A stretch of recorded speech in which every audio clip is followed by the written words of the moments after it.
And we start the day's other headlines with President-elect Donald Trump's latest legal battles with just days to go before his inauguration. The Department of Justice says it plans to release special counsel Jack Smith's findings on Mr. Trump's efforts to overturn the results of the 2020 election. It's unclear exactly when, but the DOJ says Smith's report on the classified documents case will remain under wraps for now. Separately, Mr. Trump is now asking the U.S. Supreme Court to call off his sentencing by Judge Juan Merchan in his New York hush money case set for this Friday. It's his third attempt this week to delay sentencing. Mr. Trump has repeatedly denied any wrongdoing. There's been international pushback over President-elect Trump's recent comments about taking control of Greenland. Speaking to the press yesterday, Mr. Trump said he would not rule out using military force to take over the Arctic island, which is rich in natural resources. During his first term, Mr. Trump pressed his aides to explore ways to buy Greenland, which is a semi-autonomous territory of Denmark. Today, Greenland's finance minister met with his Danish counterpart in Copenhagen, where he pushed back on such an idea. Greenland is not for sale. We have said that, all of us, and it will never be for sale. And I can reiterate that it will never be up for discussion. Outgoing U.S. Secretary of State Antony Blinken also dismissed the idea today while speaking in Paris alongside the French foreign minister. The idea expressed about Greenland is obviously not a good one, but maybe more important, it's obviously one that's not going to happen. So we probably shouldn't waste a lot of time talking about it. Denmark is a longtime ally of the U.S. and a founding member of NATO, and Greenland itself is home to a large U.S. military base. The Israeli military says it's recovered the body of a hostage inside an underground tunnel in Gaza. Youssef El-Zayadna was taken, along with 3 of his 19 children, when Hamas attacked Israel in October 2023. 2 of them were later released.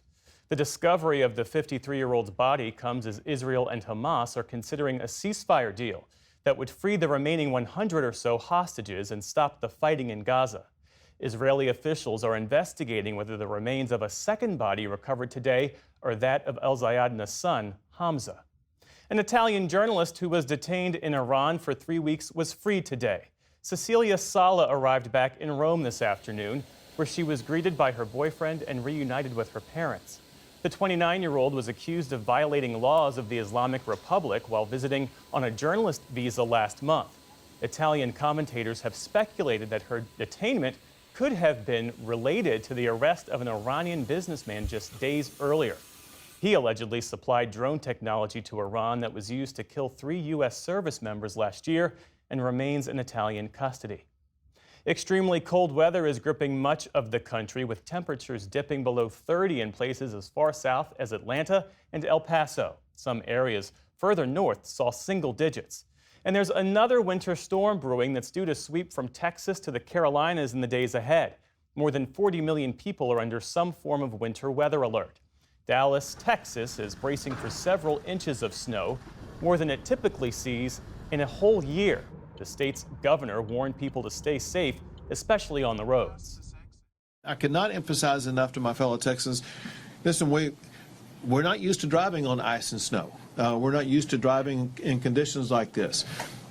Be careful, be cautious. Make sure that you're protecting your own life. If you do get out on the road, drive safely. Earlier this week, dangerous driving conditions caused by the last winter storm led to fatalities in multiple states, including Virginia, North Carolina, and Kansas. On Wall Street today, stocks ended mixed. The Dow Jones Industrial Average added about 100 points. The Nasdaq slipped 10 points, so little change on the day. The S&P 500, meantime, managed a slight gain.